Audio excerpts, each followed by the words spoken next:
Hello, ladies and gentlemen. If we didn't do it on the very last day of the month, it's practically the last day of the month. So we are just closing out August.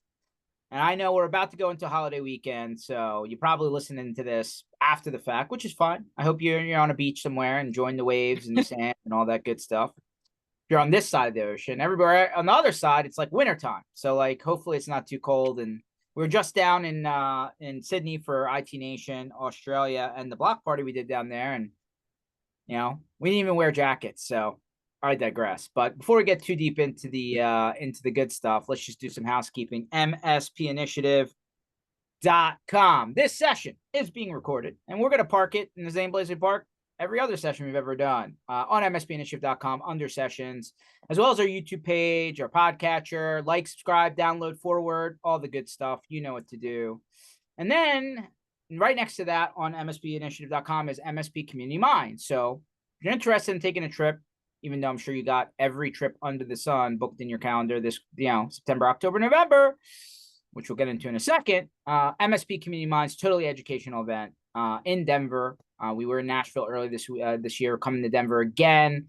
The agenda is posted. It is a 2-day, wall-to-wall, totally educational event. No sales pitches. I'm not trying to get you to come to a 45-minute PowerPoint presentation and swipe your credit card to actually get the information you want. We have MSPs on panels, and quite frankly, these are the people that are willing to share what is and is not working. I don't know what better information, right? Not a hypothetical like, hey, we tried this, it failed, or hey, we tried this, it changed our business. Learn. That's how I learn.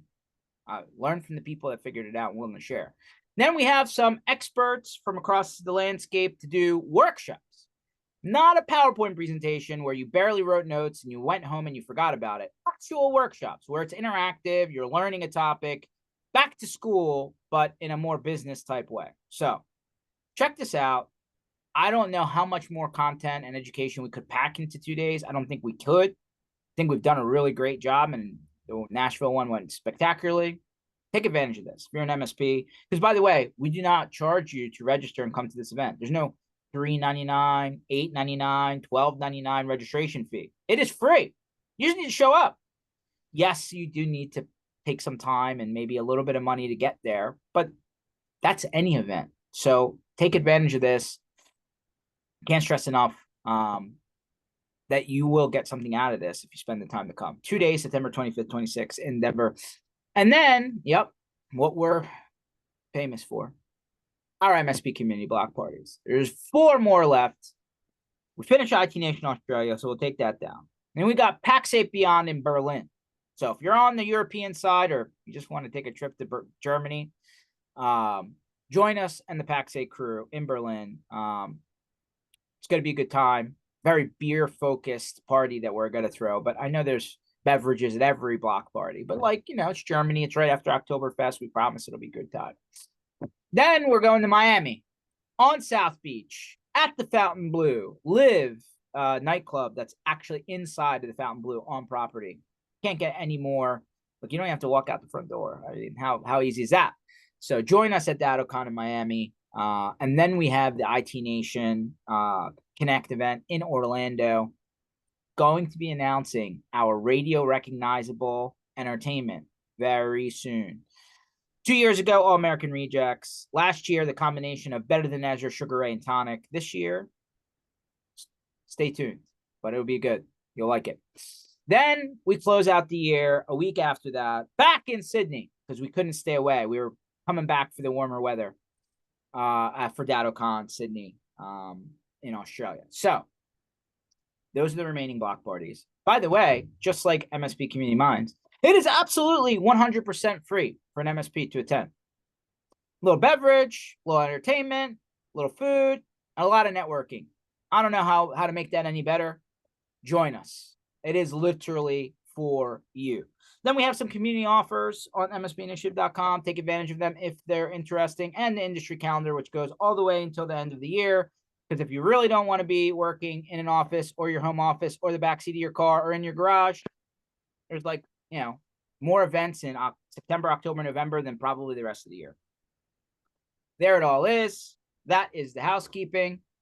So without further ado, I bring a new person onto the show for the very first time, Mary Hamilton from Mad Data IO, I think. Mary's going to be joining us in Denver as one of our workshoppers, I believe, at MSP Community Minds. So this will give you like a sneak peek, kind of some of the stuff that you probably will be talking about, but we'll see. How you doing today, Mary? I am very, very well. Thank you. How are you?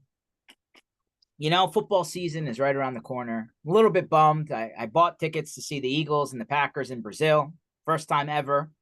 They open up the NFL season, and I got the kibosh from the other half. So Uh, yeah. But still so pretty you're pumped out. Still pretty pumped that the NFL season is about to kick off.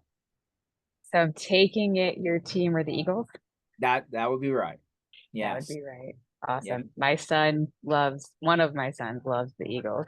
He doesn't really understand it all. He just found, I think, a team and Well, aligned with it. you So you you can educate him. open offer. If you would like to come to Philadelphia and experience what it's all about, I have tickets, and you are more than welcome to join. There you go. Thank you. Awesome. Wow. Welcome to the show. And thank you ahead of time for giving us a little bit of time and expertise coming up here, in Denver on September 25th and 26th for Community Minds. And I usually, especially for people who've never been on here before, as kind of like an introduction to the people that listen to this, maybe a little bit of background on yourself and like, how did what was your journey like to get to like your professional position that you're in now? And then we'll go from there.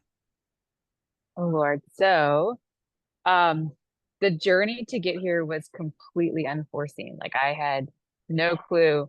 I was sitting there thinking the other day, I was like, gosh, like you remember being in high school sitting there and you're like, what am I going to do when I grow up? And I had this very strategic plan of I was going to be a National Geographic photographer.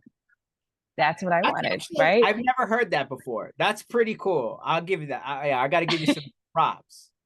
I mean, it's history, right? Like we're visual beings, and so being able to capture it was a passion. And I knew exactly what I wanted to do. Life altering stuff happens and things changed. And then, like I finish, I get married. Then my husband started our company back in 2004.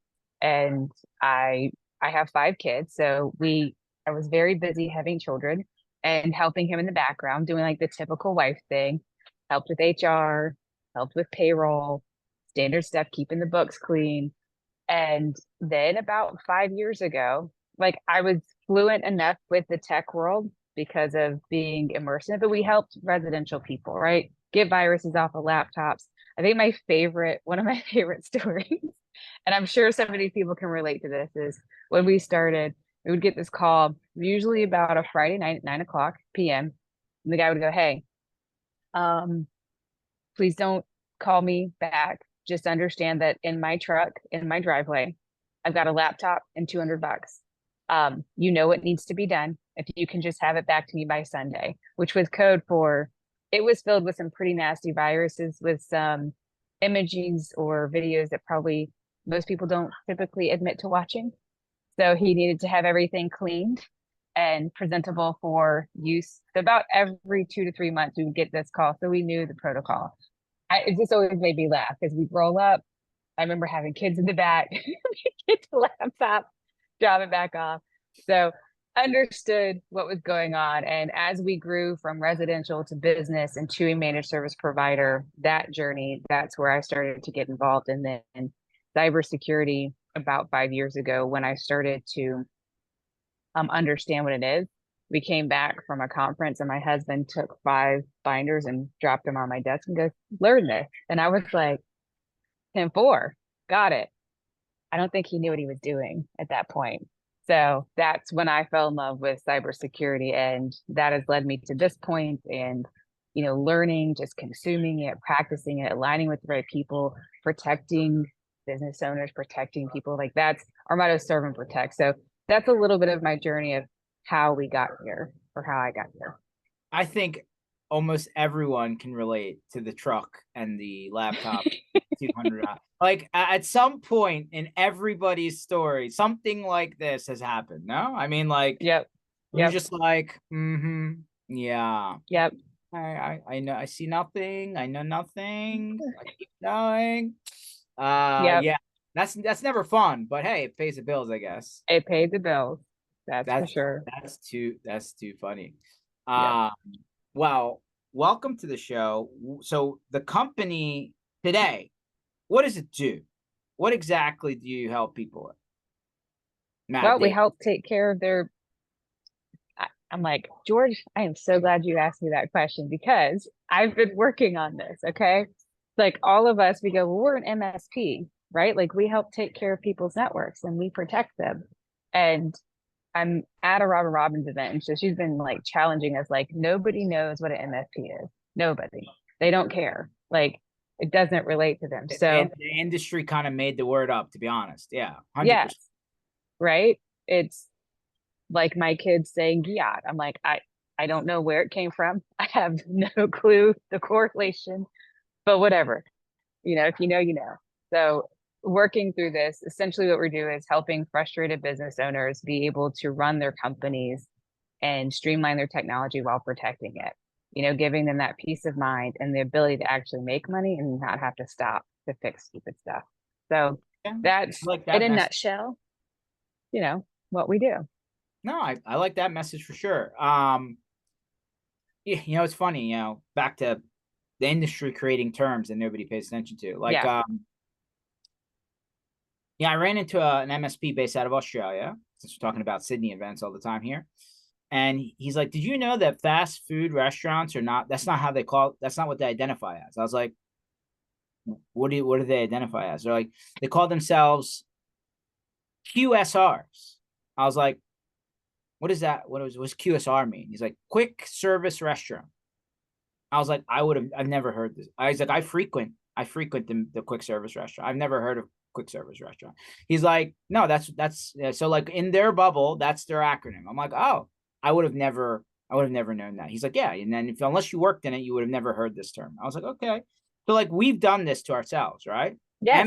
MSP doesn't make any sense to the person who's like, I'm in construction and my technology's borked. I need help. I don't go Google MSP. Maybe now, 20 years later, did we drill it into people's heads? Maybe. But I would say the No. majority of people out there still don't search No. MSP. They're searching for IT consultant, network services, computer services, like Yep. more generalized now. Yep. Yeah. Unless you have a very specific thing. I don't even think with security, people are looking at, you know, maybe cybersecurity protection. I don't know. And I think that's the biggest thing is because I'm just gonna be real. Like I'm a little weird. So when I go to networking events, they're like, "Hey, what do you do?" I was like, "So I'll have a fresh group of people." I'm like, "Here's my test group." I'm like, "All right, guys." I'm like, "I need to use you. Is that okay?" And they're like, yeah, yeah." Hesitant. I was like, "Okay, I'm gonna describe to you a few different things, and I need to tell you which one you understand." So I'll kind of go through them, and because I'm honestly actively trying, like, how do we communicate? We suffer in our community on how do we communicate effectively what we do. It's true. So I just keep using other people to figure out, like, eventually I'm gonna get it. Like And when it's I like your do, focus group. it is. It Yeah. is a I free like that. focus group. I like that. I mean, at the end of the day, I think the other part of the problem is that we do so much that, Yep. how do you deliver the total 30,000 foot overview of what all of that is in a sentence? It's difficult Yep. Yep. because 5 years ago, what would have been included in that 30,000 foot overview is not the same as today. Stuff's been No. added, right? And Yep. then, unfortunately, you know, tech people, and I've been, we all know what I'm about to say, but it's worth saying it again. Tech people have a really hard time trying to make things non-tech. And then like when they present themselves and they explain what they do and they try and deliver, well, why would I hire you versus somebody else? Like all of a sudden it's melts down a little bit, right? And like Yeah. that message gets a little bit jumbled. So, the people who have done very well, even not the mega IT services, cybersecurity, managed IT services, technology company, right? Call it whatever you want. Yeah. people have been very successful, they present it in a way where the average person would be like, oh yeah, okay, I get it. Like, Yep. this isn't, I don't have to overcomplicate it, but like, I do I understand what you do? Do I need your services? And can I afford them? That's usually 1, 2, 3, like the decision-making Yep. process of anybody buying anything, right? Yeah. Yep. So thank you for, putting the idea out there. Sometimes you should test bed this, right? Go into a Yep. random group of people and just throw an idea out there and see what they say. That's free. Yeah. That's a free focus group. Yep. So you're joining us at Community Minds. Are you talking about us? Are you going to be talking about cybersecurity at Community Minds, or what's your game plan there? I believe so. It was a panel. Okay. So being able to help contribute to that discussion about cybersecurity. Okay. Well, cybersecurity, I feel like, almost took a back seat to AI in the last 12 months. But okay, like new marketing term, all good. Didn't disappear by any means. Yep. I hate to bring it up again because it was only 3 or 4 weeks ago, to be honest, maybe, ish. But like, CrowdStrike is probably more known in the, so it's going to become like Xerox, right? It's Yeah. like, oh, go make a Xerox of this, right? Like it's going to, Yep. I feel like CrowdStrike's going to be that, right? For this word. It's like, oh, well, you're going to get CrowdStrike. I feel Yeah. like it's going to happen, or if it's not already, it's going to. Like that's not a good thing. So so I want to know, as somebody who's done the focus group thing, how have you had the conversation where you're like, well, you're in cybersecurity. Aren't they the top of this whole conversation? And like they took everybody down. So why do this? To use this, oh, we've had that conversation, I think, multiple times and for years. Here's my understanding of just regular people, right? Mm-hmm. And I'm going to ask you questions so that you can help me. So I'm going to use you a little bit as a focus group right now.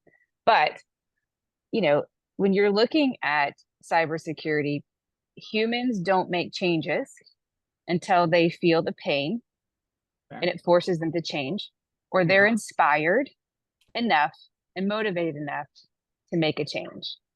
Those are two pretty basic components that are going to contribute to somebody making a shift, right? Fair. The first time we felt this, that people actually, because they hear it's all white noise, all the cybersecurity, ransomware, hacking, they sandwich it between the kitten was stuck in the tree and the fire department had to get it. CrowdStrike has had a failed update and now nobody can fly around the world. Or this, or Uber was hacked or whatever it is. And then they put it in there with like, there's an expected heat wave to last for the next, 8 days. And the hurricane, it's where they're putting stuff and how the conversations are actually engineered.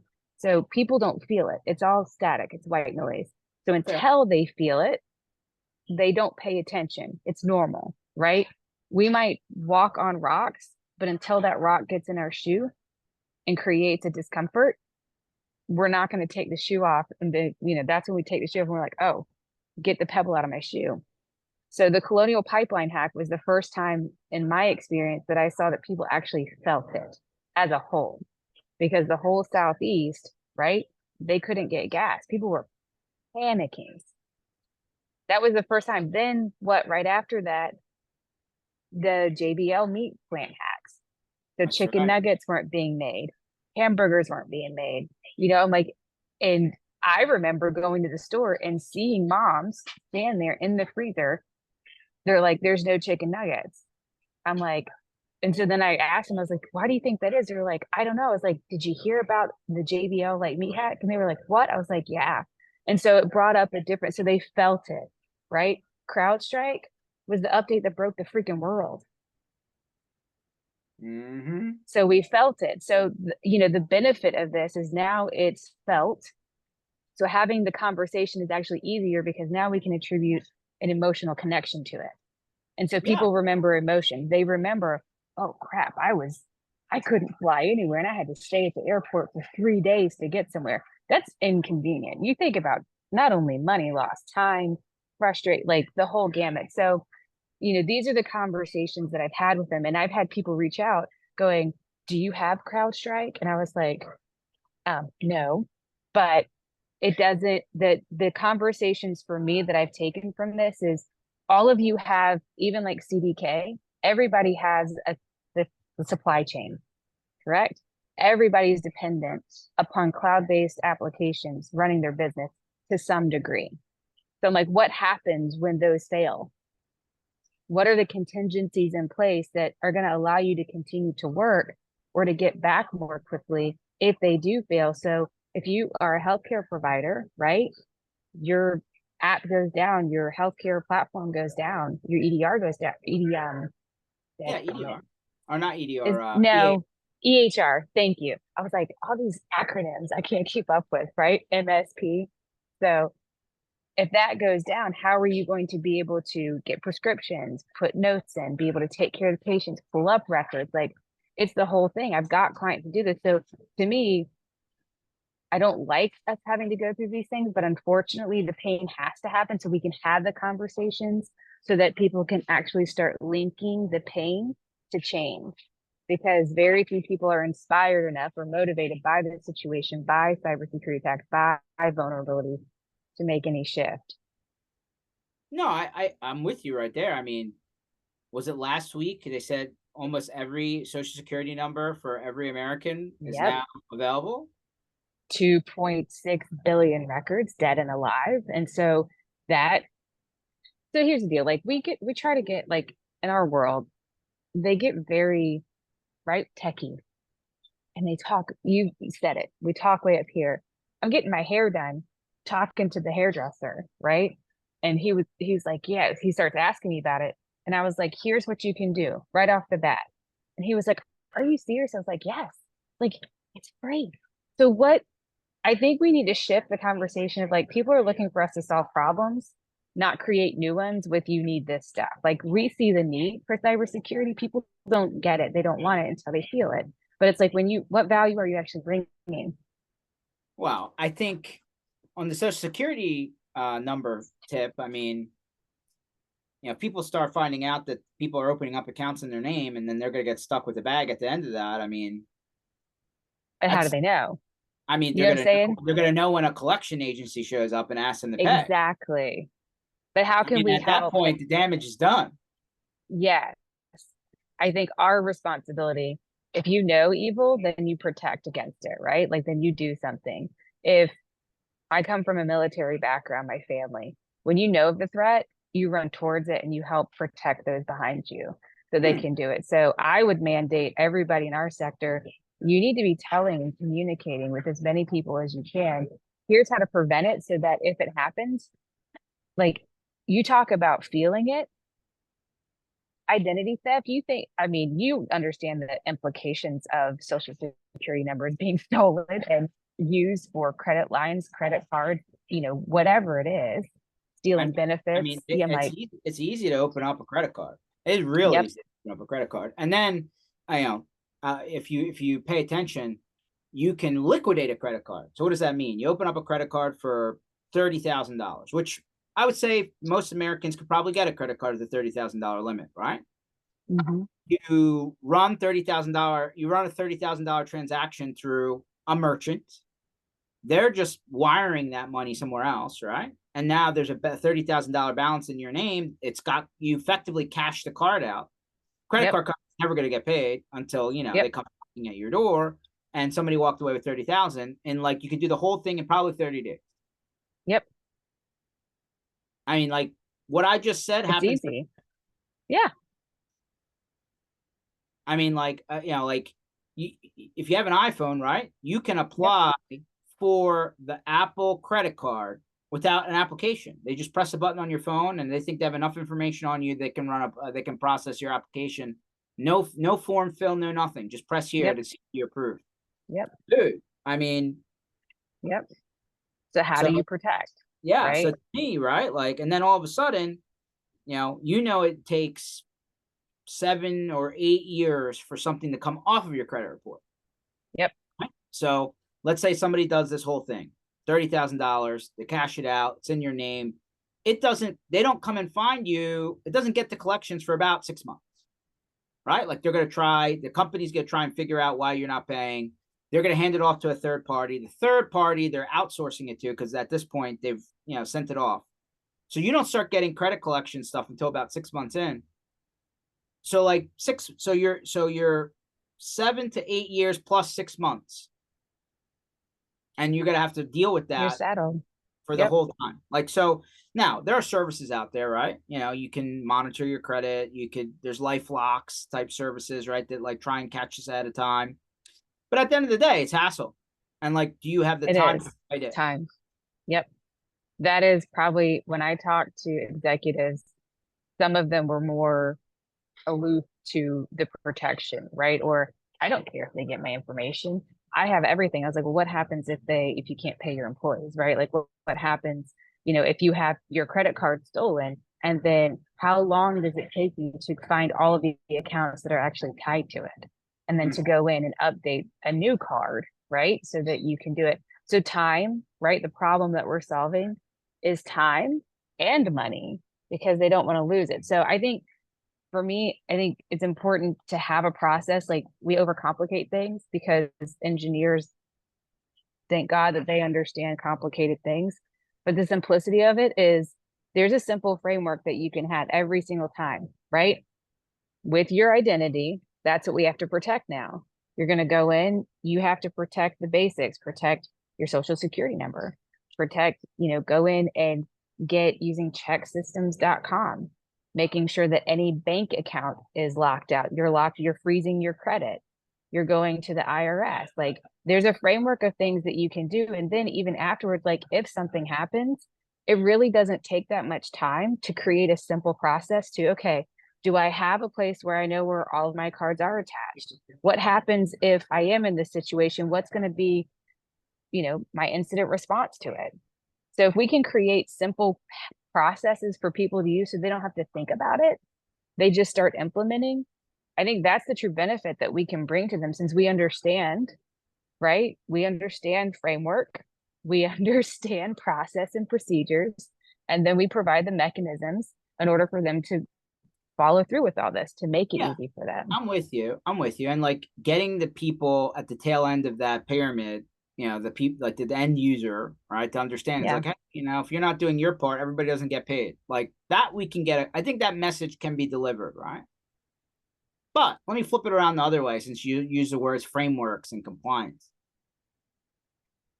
How do you go to a manufacturer, professional services company, or whatever, and tell them, hey, by the way, yesterday, business as usual, you were doing what you were doing, and you sold stuff and you made money. Today, you're going to have to drop 6 figures, even as a small business, 6 figures that you had not planned to spend, in order to keep selling to the people that you're selling to, because you're in an industry that now requires this additional compliance work to be done. And in a nutshell, if you don't get this done fast, regardless of price, if you don't get this done fast, you may not be able to generate money anymore.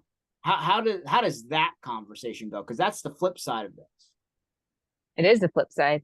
I think if you were waiting that long as a MSP or as a provider for any of that, if you're waiting that long, that's your fault. And that's not fair to push that onto the client. So if you are staying educated and up to date, then you understand that you need to start having these conversations as soon as they happen. We have manufacturers now involved with government. So what conversations do you think we started having 2 years ago? Probably some version of CMMC and CIS and whatever CSES decides to put out today, because apparently exactly, that'll change. But to have the conversations as soon as they come up. So being educated as a provider is, I think, our priority. So we've got, FTC safeguards were pushed out for auto dealers, right? Last year in June, and then updated again, I think in December, if I'm not wrong. I could be wrong. So they don't have, whoever, I'm always going to get fact check, and people love it. I'm like, thank you. I was wrong. So if I'm wrong, forgive me. But I believe it was the beginning of December was a final push date. And so then actually the end of July, like July 25th, they actually expanded the safeguards to include different industries, insurance providers being one of them, MSPs actually being one of them. So now we have to eat the dog food that we are preaching to people, which we already should have been doing. So the conversations need to have happen ahead of time so that you can give them runway to do that. So if you were waiting and saying, hey, tomorrow. Hold on. CMMC is a great example. And, for, this is a federal government thing, guys, right? So like, understand that if you're not, there's a trickle down effect, right? If you're behind somebody who does deal with the government, you're not directly tied into it. Still could come for you, but for argument, but like, that's changing every 6 months. Like, there is no finality to it. It just keeps on. No, not we're yet. thinking it again, and it's like, so what am I doing? Yep. I think that's where you start with the basics. You look at the framework that's established there. So if you're going to go have a conversation with a customer, always start everybody. Well, not everybody. I can't say that. There's quite a few people in our industry, that it was, to me, you view it as just a new selling opportunity. What can I hawk off to people for profitability? I understand business, right? Like everybody wants to do it. But those conversations tend to die because those are the ones where the client goes, well, why do you keep coming back to me and changing it every 6 months? It's a great point. How are you handling that? Right? How is our industry presenting this to them?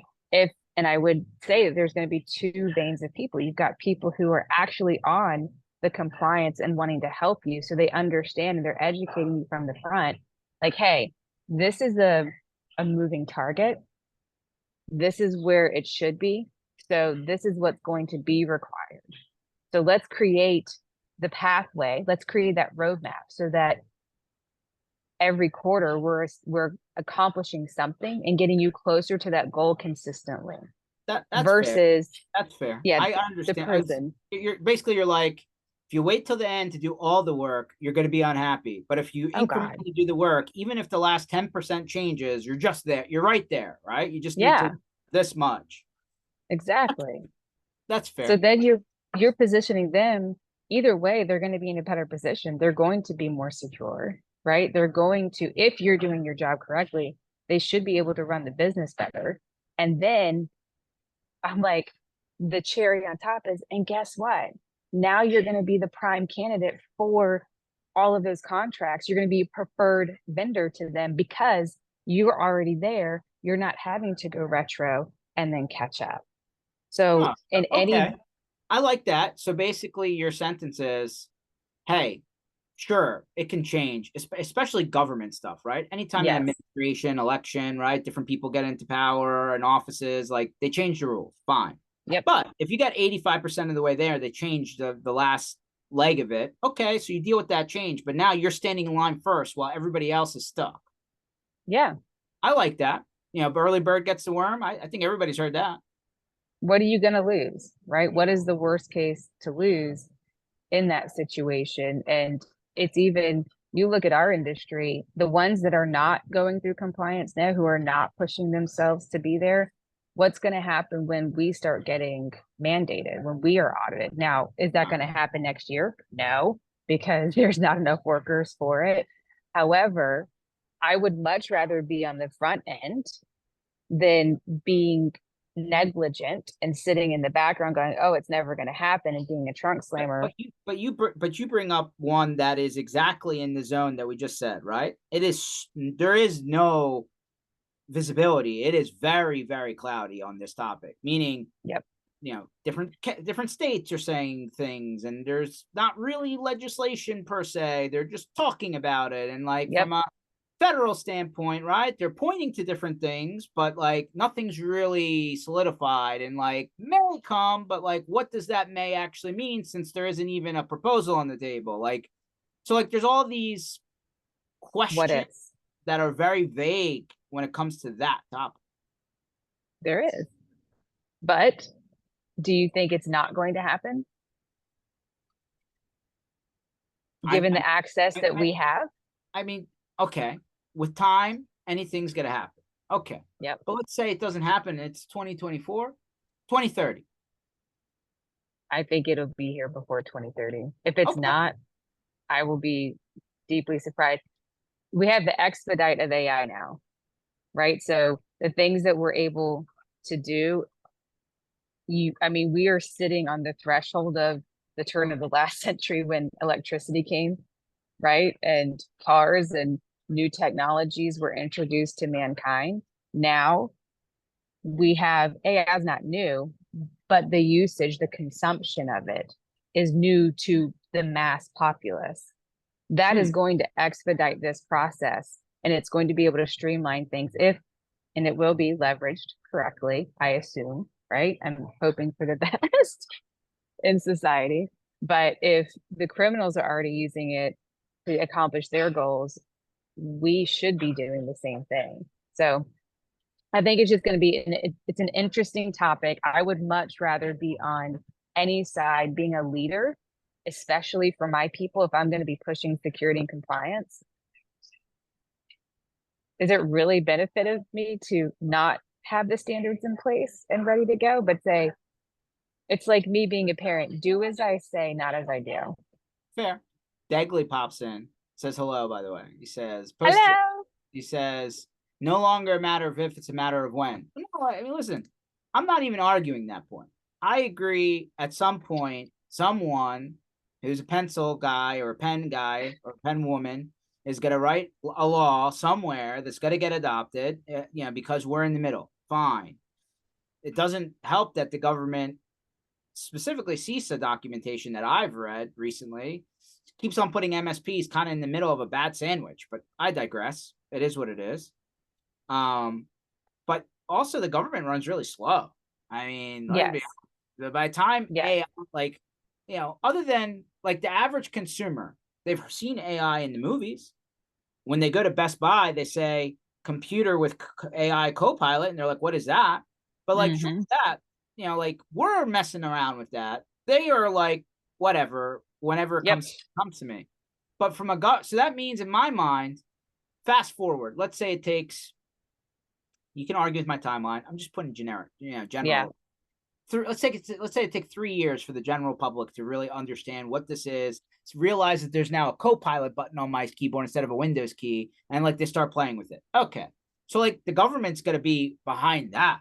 Like, so that's what I'm saying. Like 2024, let's say 3, 6 plus 4. That's how I got to 2030. Like by the time they actually pick up the pencil and say, all right, we need to do something here because now people are going to be, people need to be protected from this. This after it's out, right? Yes. Yeah. And that's the thing. There's going to be so much transition. We're in a transitional state with technology. So being able to understand the full implications only takes time and how it's going to be adopted and used. So, looking on the compliance side, I mean, it's all different things, right? Like, I feel like now how I have to segment what we do is we have IT help desk support, networking, right? We have cybersecurity, we have compliance. Now, congratulations, we have AI.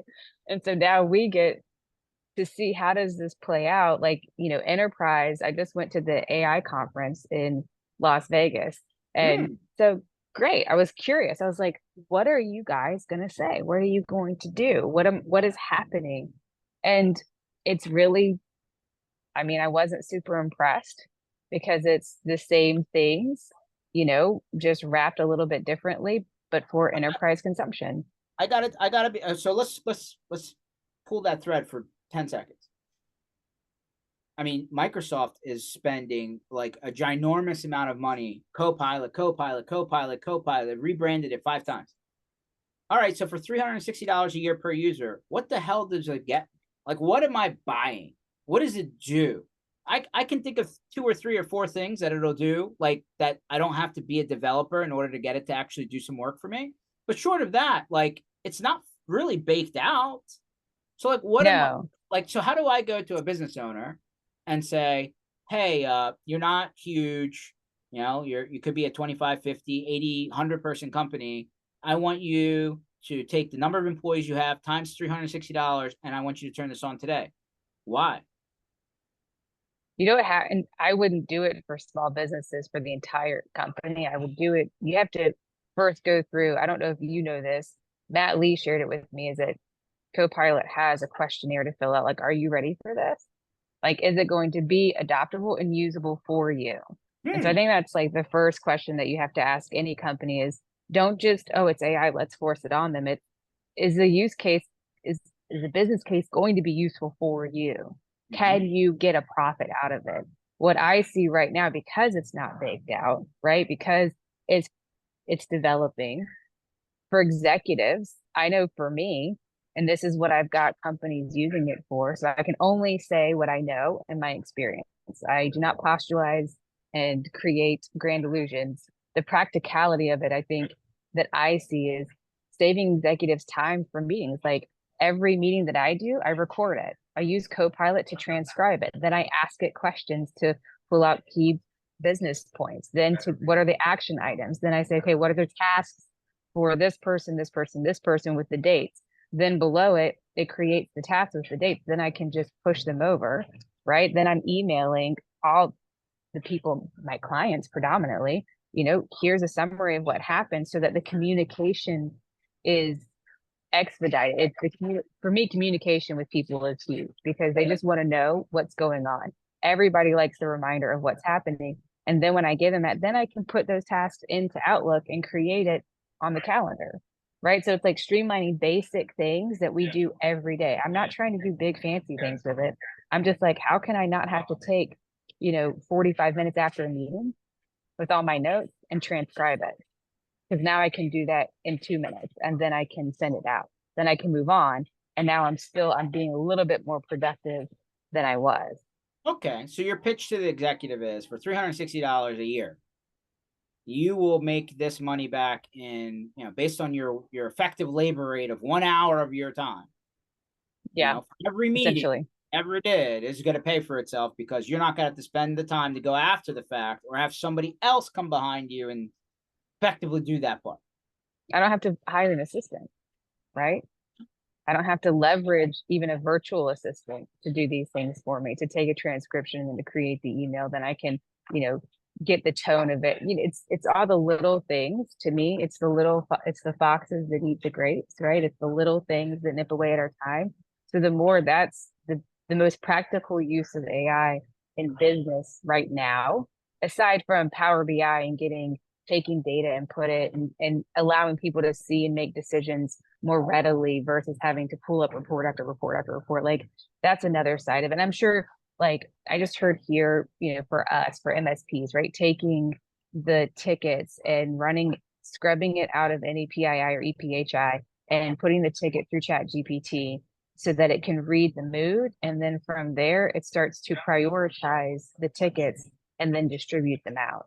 I'm like, practical, right? That's not Copilot. So I don't want to digress on like other tools, but Copilot specifically, is it a huge business case right now? Not so much. I don't think it's worth it for a full company unless you really have a plan and strategy on how to implement it and execute it. Otherwise, you're just investing your money to play around. Okay. So listen, I have to ask the question because, a lot of people, at this point, to me, it's a toy. It's just a really cool toy for some people who like to play with tech toys. But like from a functionality standpoint, and again, I appreciate that. Like early bird catches the worm. You don't want to be late to the game. AI. Everybody wants to make money off of it, but how? Right? Like the how part is still being figured out. Yeah. And so again, it's not overcomplicating it. What's the problem that we can solve right now that most people deal with? Time, right? Like how do you get a little bit more time? How can I do more with less? How can I not have to hire 3 people that I don't really need because how much time do I have to spend to train them to even communicate what I want when I can learn how? It will cost me some time up front, but I'm going to save time long term. So I don't know, like I'm not a tech, right? Yeah. So I'm looking at practical ways. How do we take these tools and make it salient for us? How do we make it productive for us so that it can actually do something instead of being like, oh, it's AI, I'm so cool. Did you hear that McDonald's ran a pilot where they turned on an AI in their digital, drive-through system? And like, it was almost like a, hey, Google, hey, Siri, where it was like collecting what you were saying, transcribing it and trying to get that to put the order in for you. No, I haven't heard that yet. They tried Did it work? It did not. They shut it off. They went back to all human beings. So like, think about It's what is society ready hold for on, think too. about the use case though. It's a finite thing, right? You're only going through one motion. I'm ordering off of a select set of things that I already know about. Data. Yeah. Like I have a set menu. I want to know what you want off that menu and how many. That's pretty finite. It's pretty structured, right? Yeah. And they said that it was ineffective to the point where the experience was being, degraded rather than Degraded. Yeah. exactly. So they went back to it's still better for us to put a human being on the other side of the speaker and put it in for you, even if that human being is not actually at the building, not the restaurant. They could be remote, taking your order, and that's what's happening, by the way, at a lot of these QSRs, quick service restaurants, or fast food places. Like the person, like especially the ones that have multiple lanes, like Yeah. Chick-fil-A, Yeah. McDonald's, like when they don't have enough personnel on site to handle all of those orders simultaneously. They're outsourced. Like there's a call center for McDonald's who are literally taking that drive-through, call, putting the order in, and then the people at the restaurant are preparing it and delivering it at the window, but like they're not even taking that at the restaurant. Now that's been happening for a while, but the Yeah. AI portion where they're like, hey, we're going to cut the labor force down by X, have the computer do it, didn't work out. Because the customer experience, and my questions are always like, how long until we're actually ready to deal with this? Because we have the generations and what they're used to. And so again, transitional period of how much, like, because we are human, the core of it, we all want connection, right? Like you're never going to be able to really outsource that. Like, I'm sorry, on my deathbed or if I'm sick, a robot touching me, I'm pretty sure it doesn't bring the same amount of comfort to our hardwiring. But how long will it be before we're ready, right, to embrace this and do? And so, what do you think? I get your point. Here's what I think. If you go into a flat, I'm at the point where I'm still buying Happy Meals because my kids are still young, and like so I'm not even buying anything for me. They're like, well, yeah, I need the 6-piece chicken McNugget with the apples and the chocolate milk, and like I need 2 of those, and like it's just on repeat. But the first thing they ask me every time now is, "Are you using the mobile app today?" I would argue that they are still seeing sub 50% of the people putting their orders in before they get to the place on the app. The second they can get that over that marker, 50%, that's just George's number. I haven't talked to anyone. Yeah. Read it. But if they can get half their orders to be put in mobily, digitally, before they even get to the place, and you'll notice that like the Chick-fil-A's, they have the digital order lane. That's always empty. And then they have the regular, always full. The second that starts to flip the other way, I think that will maybe get turned back on. But like the difference is that I'm not taking the order on site. You've already put the order in before you got there. Yeah. So I need that component. What was the last part of what you said?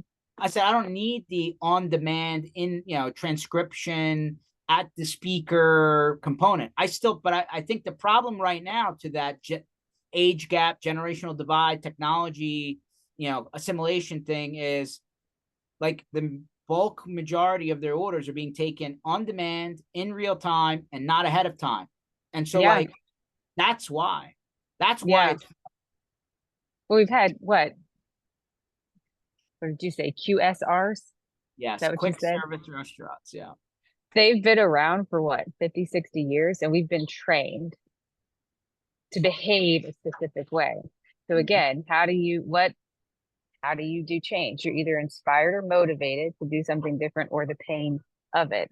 So if the experience, right? If the experience is going to be degraded, but then that's profitability. So like that train can go down. I just want to see, and I think you're right. The lead indicator is going to be when people start putting more into the mobile side of it. Like, do you even need to have a drive-through if you can just like the modern day drive-through? What is the next iteration of that? What does our future look like? With I'm like, I God help us if we go to the Jetsons and we get pills and we have to eat there. I'm like, no, I don't want that, because it's the experience of food that's comforting, right? So you've had a bad day. I'm sorry, going to Chick-fil-A and getting a spicy chicken sandwich and some macaroni and cheese. I'm like, comforts the soul, brother. Like, there's something to that. So but I see what you're saying. It's, we're not ready. We're not by any stretch of the imagination. We're just starting to flirt. We see AI across the room. We're like, hey, you cute.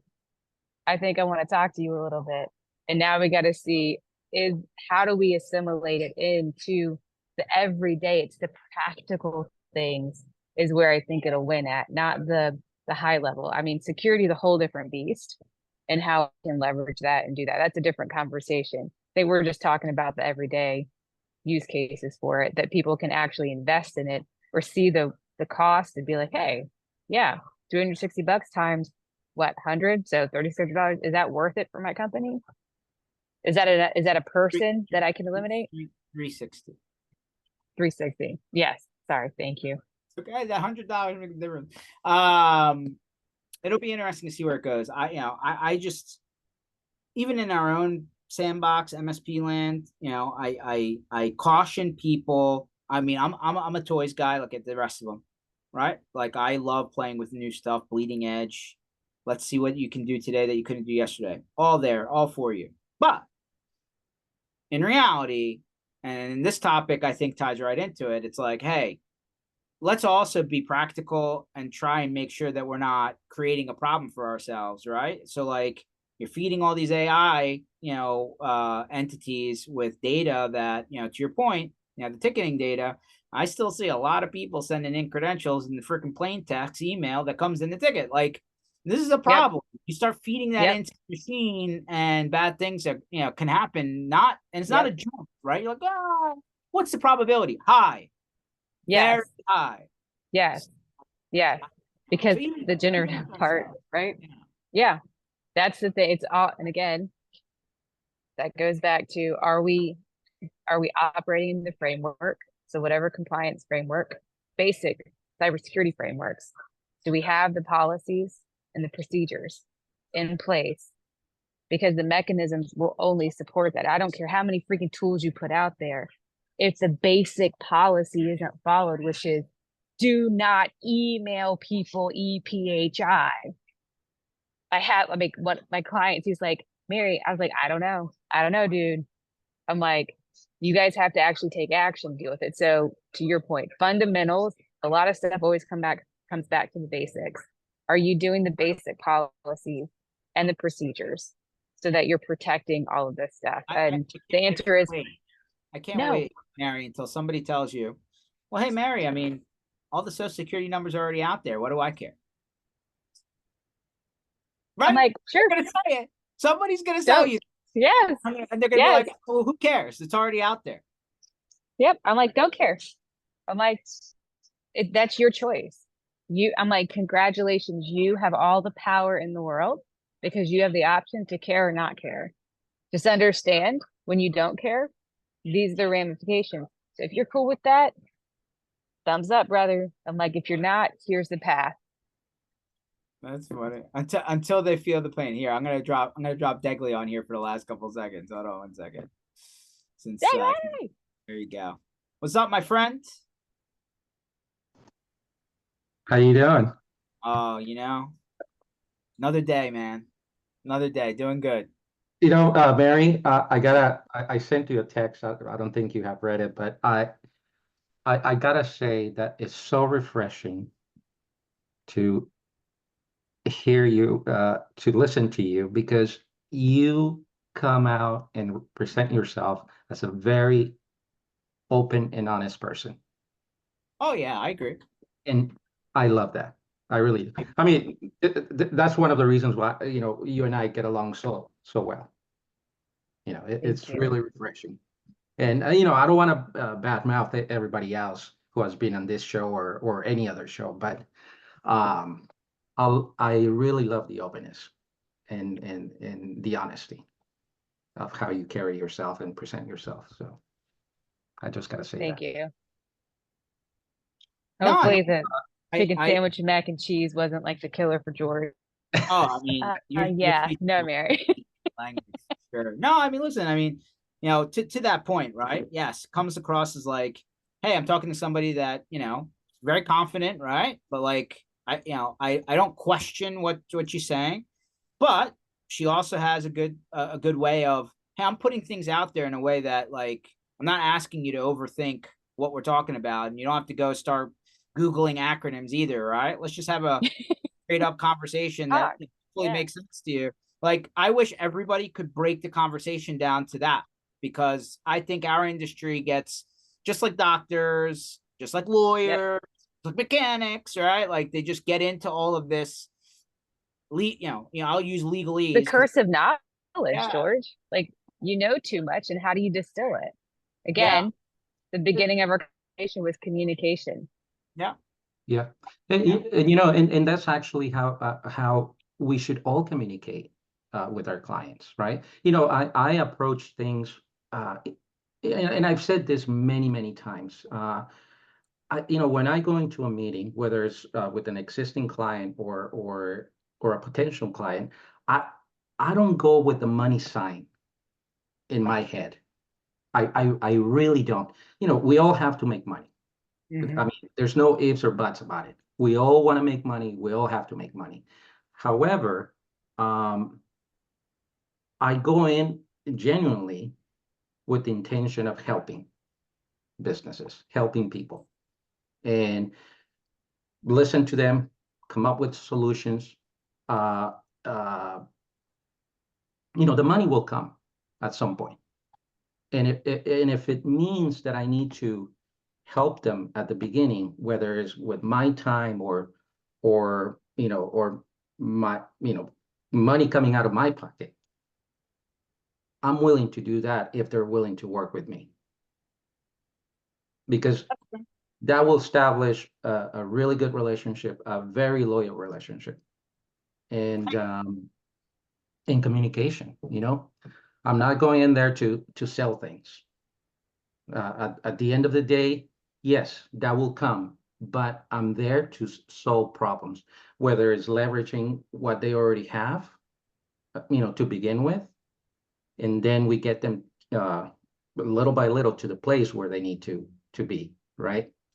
Uh, but again, I don't go in with the money sign in my head. I go in, excuse me, with the intention of actually helping That's and fair. communicating. And so if you like what you heard there, Degley will also be joining us in Denver at Community Minds. So here's two people that, remember when I started this, I said, hey, I learn the best when I talk to somebody who has figured something out, works or doesn't work. And like, why should I have to take the idea of something and try and prove it when somebody else has already done that? Learn from other people. This is it. This is how you learn from other people right here. So if you're not doing anything, September 25th and 26th, I encourage you to join us in Denver, because this is how we're going to talk about things. And if you don't take anything away from what other people have figured out and haven't figured out, I question if what can you get anything from any event you've ever been to? Yeah. I question that, but I digress. That's my opinion. Guys, this session was recorded. I can't wait to talk more to Mary and Degley for that matter. These are really smart people who I think I could just like talk shop and like have maybe a Chick-fil-A sandwich ready to go, and who knows where it goes. With mac and cheese. Exactly. Yep. Mac and cheese. And that spicy chicken sandwich goes a long way. Yep. So, come to Community Mind, see Mary, see Degley. This session was recorded. We're going to park it at mspinitiative.com under sessions, the YouTube page, the podcatchers. Mary, if somebody wants to reach out to you before they even get to Community Minds, where can they find you? LinkedIn, Instagram, Facebook. You've got my website, emails, all the standards. Nothing unique here. We're keeping it simple so people can communicate. Awesome. So if you're listening to the audio version of this, Mary Hamilton from Mad Data IO and Degley, Degly, if you don't catch the spelling of that, Mendez, and both of these guys are online and they love to talk to people because they talk to me, and I know. All right, guys. Thank you very much. Catch you in September. Thank you so much. Thank you. Cheers, guys.